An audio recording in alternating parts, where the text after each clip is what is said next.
Hey, Presidents. Welcome back to our study on the role of the President. I'm Mr. Jarvis, and in this video, we're going to be talking about how do we introduce a guest. This can be one of the most awkward things to do. Depending on who the guest is or the situation that you're in, it can be very awkward. For example, what do you say? Where do you stand?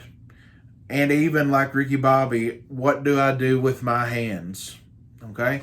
All these questions we're going to try to answer, and I'm going to try to give you a few tips to help you when you're introducing that speaker to your chapter in your meeting. Okay. So the thing to remember as a person that's introducing a guest, you have 4 jobs. Okay. I know it may seem like you have a lot to accomplish, but at the end of the day, you have 4 jobs. Okay?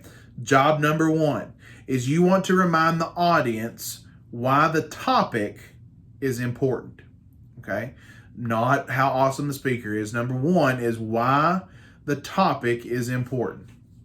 So, for example, if you have somebody coming to your chapter to speak about farming accidents or injury, you want your chapter to understand why is the topic of farming accidents and injury an important thing for them to sit and listen to this person about. Okay? And we all know, being an agriculturally based organization, farming accidents are a large cause of injury or harm on our farms. Hey, you rhyme there. So make sure that your audience understands why the topic is important to them. Okay, number 2, after you've established why the topic is important to the people, to your chapter, the next thing you have to do is tell why is this speaker qualified to talk to the chapter about this certain topic. For example, and this is a bad example, okay? So let's say that you invited Steve Harvey, okay, which is the host of Family Feud, to come to your chapter, and he was going to speak on braiding people's hair, making a ponytail. Okay? Immediately, we know Steve Harvey is not qualified to come and give that speech because he's bald. All right? So make sure that the qualifications of the speaker line up with the topic that are there to be spoken on. Okay? So that's number 2. Number 3, you want to establish an upbeat tone. All right, you want everybody to be excited to listen to the speaker. For example, you do not want to be the one that says, with us today, we have Mr. Jarvis, and he's going to talk about the role of being a president, and so please listen to him. Okay, no. You're going to get people like bored and put to sleep before I even get a chance to come up, okay? So you want to be upbeat, you want to be positive, you want to make sure that everybody's enthused and that you're enthused about this person taking their time to come and be with us today. And the 4th job is you have to make the speaker feel welcome. All right. For example, if President Donald Trump comes to your high school, okay, you should make President Trump feel like he's welcome at your school. Okay, because he's taking time out of his busy day to come to you. Or if it is your English teacher that's coming to give a talk at your chapter meeting, make sure that your English teacher feels welcome. Thank them for taking the time out of their day to come and speak to you and to spend time with you. Okay, so those are your 4 jobs. Number 1, reminding the audience why the topic is important, establishing the qualifications of the speaker, 3, giving an upbeat tone and being enthused, and 4, making the speaker feel welcome. Okay? So now here's some tips to do that. All right? So you have 4 jobs. I wish I could say you had 1 job, but no, you have 4 jobs. But here's some tips on how you make this happen. Number 1, remember that the introduction is about the speaker. It's not about you. People didn't come to this meeting to hear you introduce a speaker. They came to hear the speaker talk about a certain topic. All right. So when you're introducing that speaker, make sure the focus is on them. Don't fall into the temptation to try to give a speech about this person yourself or about the topic. Let the speaker do the speaking. You just give your introduction. Okay, next. Try to touch base with the speaker before the meeting. All right, so for example, I used to work at FFA camp, and one of the jobs that I had was the night that the speaker was going to give the big guest speech at camp, the keynote. I would meet them, talk to them, make sure that we were still on the same page. And that helps you as the president to have some information to be able to present. For example, try to get from them some basic personal information. I mean, you don't want to know probably their birth date and where they live and their phone number, but figure out, do they have a family? What's their job? What's their education level? Something that gives you something to say about that person. Okay? And also figure out their topic. If you have just a well-known motivational speaker, let's say you have Rick Rigsby coming to speak at your meeting. Talk to Mr. Rigsby about what's your main theme so that you can tell everybody in your chapter. Today we have Mr. Rick Rigsby with us speaking on, never giving up, never quitting, and why that's important to them. All right. Next, stick to your 4 jobs. Okay. Make sure that you stay on those 4 jobs and that you get those done. Don't be tempted to, go off script like what we said earlier. All right, number 3, and this one I know there'll be some debate on, but you're never supposed to tell a joke in an introduction. All right, and really the sources that I have say there's really no instance where you would want to tell a joke in beginning a speech. Jokes are one of those things, it sets a certain mood.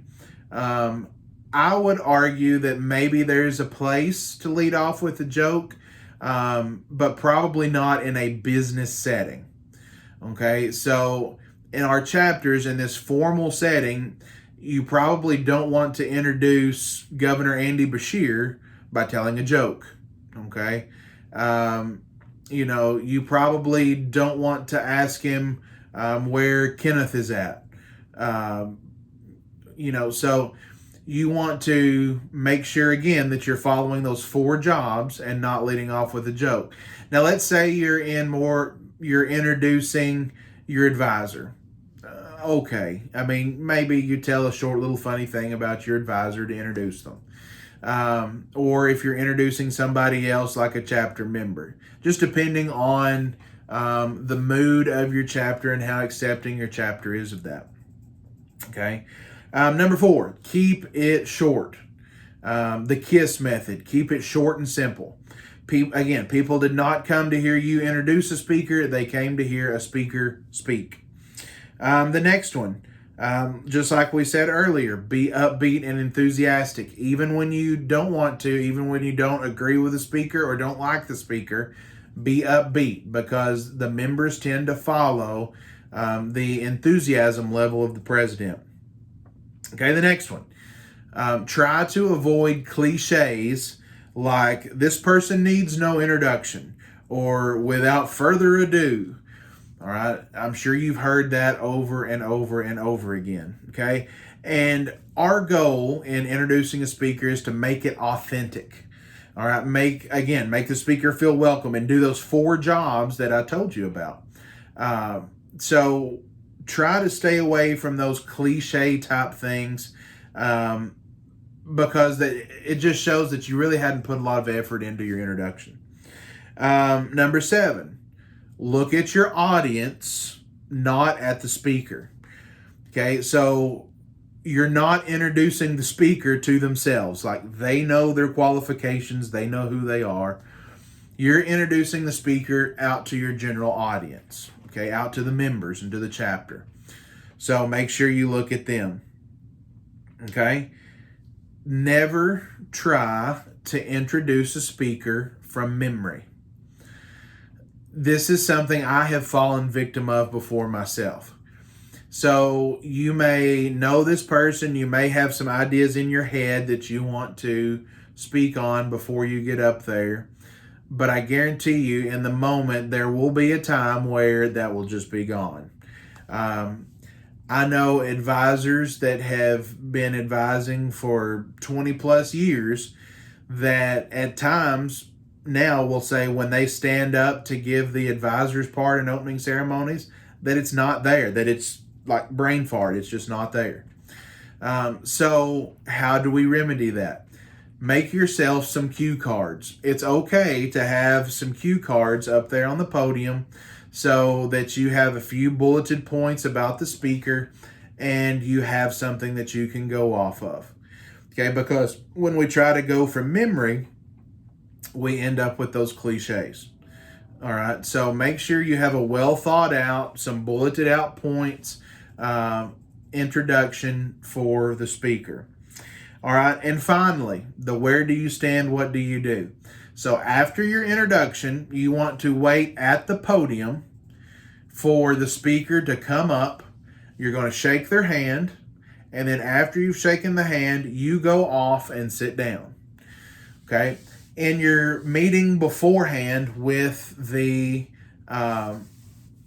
speaker, make sure you ask them, how long do you plan on speaking? Have a time frame in mind to give them for how long they're speaking. If they say, well, I don't really know. I would say if it's more than probably a 2 to 3 minute greeting, it's best for you to go off to the side and sit down. If they're just bringing greetings, I would say you could probably sit down behind the speaker and be just fine. Okay, that's something again for you and your chapter to work with, especially when you have like a more pronounced guest speaker. But wait at the podium, shake their hand. That gives them the floor. That turns the podium over to them, and then you go sit down. And from there, the speaker can do whatever you have given your introduction. Okay, so.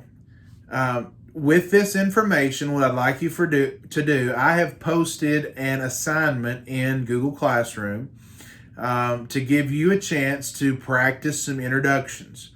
All right, and I want you to introduce 2 people. Number 1, I want you to introduce the Commissioner of Agriculture for the state of Kentucky. Pretend that he is coming to your chapter banquet and you're introducing him. And number 2, I want you to introduce your chapter advisor. Okay, so that they are a guest speaker coming to speak on a certain topic at your meeting, and you are giving a formal introduction to your advisor. So when you record those, try to video record it. If you can't video record it, then you can type it out and post it there. But upload those into Google Classroom. I'll try to watch them, give you some feedback. But remember these rules, remember the tips that I've given you, and try to come up with a formal introduction for the Commissioner of Agriculture for Kentucky and for your chapter advisor. Okay, so this concludes this video about introducing guests. Hopefully you have found something that is important or that maybe you didn't know. Again, if you have questions and would like to talk one-on-one or face-to-face as we can get, I guess, then remember July the 17th at 10 o'clock a.m. Central Standard Time, I will be on our class for a question and answer session if you would like to discuss certain things. And then I'll try to give you some feedback in Google Classroom as well. So thanks, guys. Have a great rest of your day, and I appreciate you being here, expanding your skills in the role of a president.